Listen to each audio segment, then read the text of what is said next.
Marie, wonderful to see you again. And you?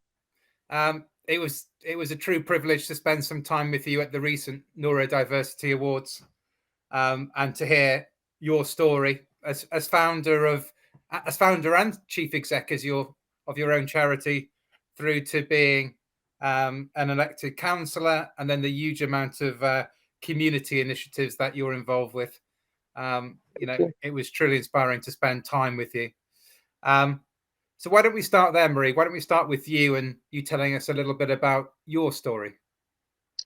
Right. So basically, I started my organisation 19 years ago because I'm a survivor of domestic violence. My daughter was sexually abused by my ex-partner. And basically, he was served 7 years in prison. He got done for 10 years, but the judge said it was the worst case of grooming that he ever saw. He tried to throw my baby out the window as well. And so I started my organisation just to empower other women and to say, look, don't let your situation speak to you. I was offered a job to go to America to pursue my career in makeup and be a director of a famous makeup company. But I decided to turn it down, which I could have been a really multi-millionaire by now, really, I think about. But never mind, okay, here we go. So basically, I turned it down to empower other women that's gone through sexual abuse and working with children who've gone through trauma through domestic violence and abuse. So I started off with 4 women, and now I work with over 3,000 women and over 1,000 young people, because I work with young people as well, trying to steer them away from knife and gun crime. And yeah, so that's a little bit about me. Yeah, that's a little bit about me. Wow, amazing. And what about your role as a counsellor and some of the other community initiatives you're involved with? Well, I'm a ambassador for the United Peace Federation. So it's a bit like the UN, the sister side of the UN.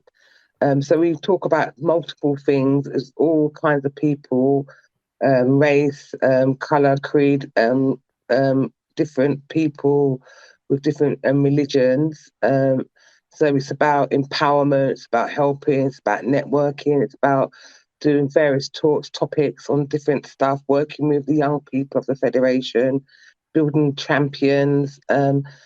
Just doing celebrating, empowering. So it's all about getting things out there, like lobbying the government for certain staff, doing petitions, and all sorts of things that federations and the UN would do and our federation would do. So I was actually given the massive accolade of being a part of the ambassador for the Peace Federation.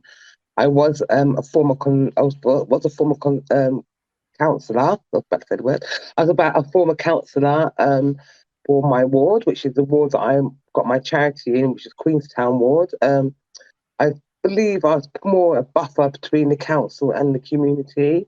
So, because I'm really in the community, I could literally tell and advise the council how best to work with the community. Yes. And I mean, you obviously have an amazing story around how you've transformed your own life. Having read all the nominations for the awards, a very strong mantra from yourself was around where there's a will, there's absolutely a way, if you're Marie Hanson. Tell us a little bit about how did it feel to be nominated for the Stereotype Buster Award? Oh wow! I was literally going through my junk. It's really weird what happened. It's 4 o'clock in the morning, like you do. So I was going through my junk, and basically I saw this Neurodiversity Award, and I thought, what's that? I was about to delete because I thought it was junk, and I thought, no, something said to me, no, don't. And I emailed my friend Laura, and not only my friend, our trustee. Yes. And she goes, oh, I forgot I nominated you for that. So I didn't even know what it was. So I read up on it, and I thought, oh my God, literally. But when I actually got there, I didn't think I won an award, right? I just don't know. I didn't think I won an award, but being nominated was the best thing that could ever happen to me, because due to my dyslexia, dyspraxia, what I go through day in, day out in my life, to being nominated for the thing that will really really put a stop on my life, the thing that really stopped me from doing so much that I have to push myself all the time. And being dyslexic, I've got like 21,000 things going on in my head anyway. And I've got someone who does my scribes for me and all that. For me to actually get something that I've been put down all my life for and award for, it was the best thing that could have ever happened to me. It's given me so much. It's given me so much encouragement. It's made me feel so better and more. I felt good about myself anyway, but I feel more better about myself. You know, I felt so honoured. I felt so honoured with so many people there, with so many different disabilities there. I just felt so honoured. I can't explain how honoured I felt.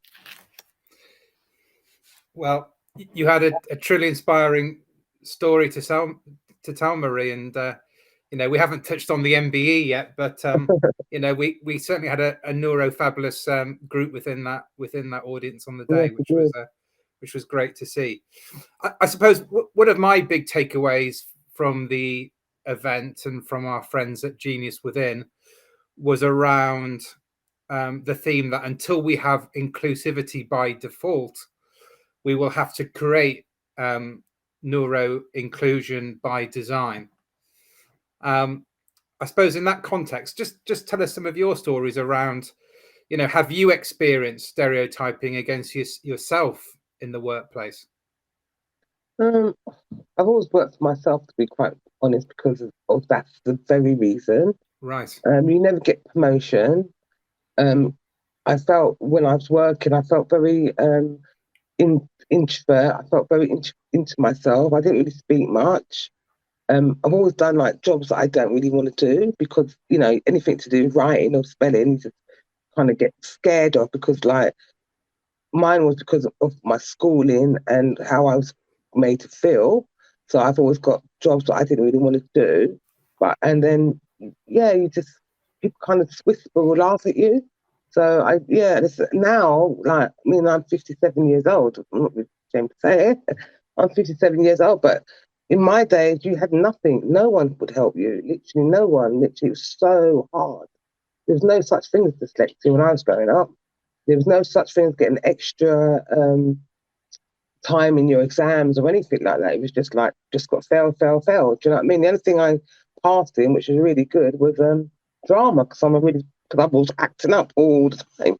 So obviously, and then when I left school and everything, I decided to do my degree, and I've done my degree, which was really difficult for me. Oh my God, it was so hard, but I done it. So praise God. But yeah, I have, you know, now it's really, now with the awards and now what's going on and people are noticing it more. I think it's not so much stereotype now, but before it was awful. It just made, even if going into a bank to fill in the form, I would never literally go into a bank to fill in the form. Tell us, what advice would you give companies when they are hiring and working with neurodiverse talent to get the best out of that individual or that team? I think, do you know what? Don't look at the actual the SEN. Don't look at the problem. Right? Look at the person. Don't, like, you know, because you have to know. Remember, people with neurodiversity have got so much to offer, more than you can imagine. Like, don't look at, oh, because you're dyslexic, you're not going to be able to do it. We'll probably do far better than someone that is not dyslexic. It's just that we just got a disability that managers and people need to know. Oh, when we go for interviews, like, I think what they need to do is just to make it more easier for us, because they use some big words and, you know, it was hard, and we're not going to get the job. We're just not going to get the job. But to make it easier for us, because I went for an interview the other day for a job, and they were so good. Like, I explained to them, and if I didn't get the award, I don't think I would have told them that I was dyslexic, to be quite fair. I would have just gone straight through and just done my best. But when I actually told them that I was dyslexic and, you know, I've got dyspraxia and I'm dyslexic, and they said, great. And then there's someone there who sort of had a disability as well. And when they would ask me the questions, they reword it in the language that I would understand. So I think that when someone goes for an interview or go into the workplace, then you should literally explain it to them in a language that they're going to understand. Because if we're not physically on the physical side, you can't see that we've got a disability, but in the inside, we have got a disability. And when they do say that they are disabled or got autism or anything like that, then I feel that they should have a different language to interview us in, or different things to put in place. So like every workplace should have something put in place for neurodisability. They should really have something put in place.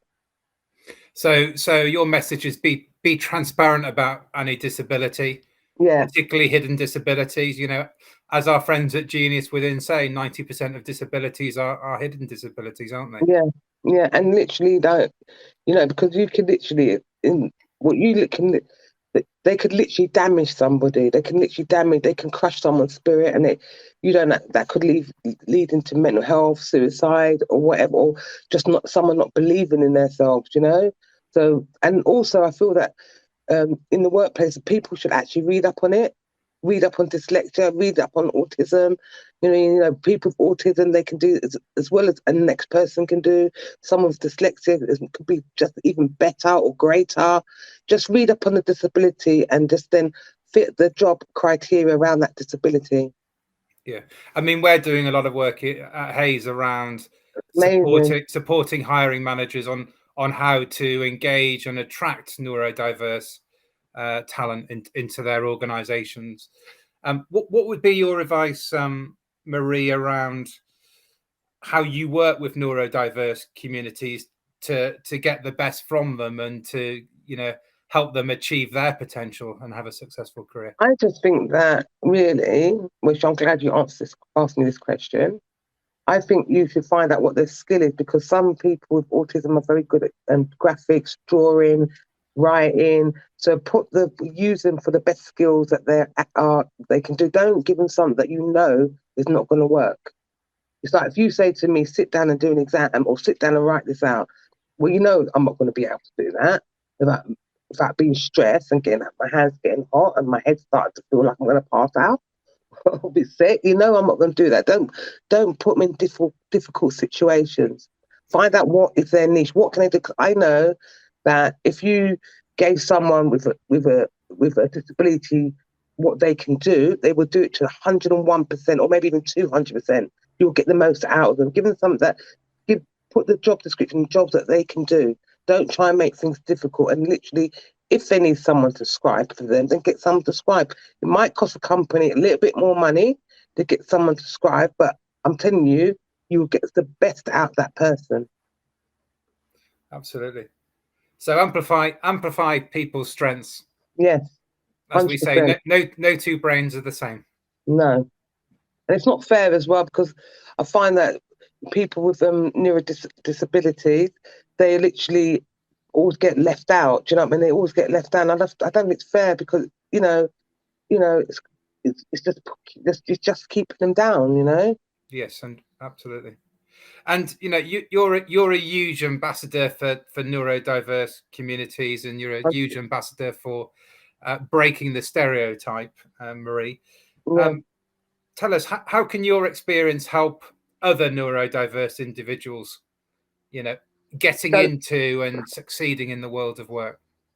Well, just don't let your situation speak to you. Don't let anyone push. If you've got something to do, push yourself forward. Talk to people. Find someone that you can gravitate to, that can listen to you.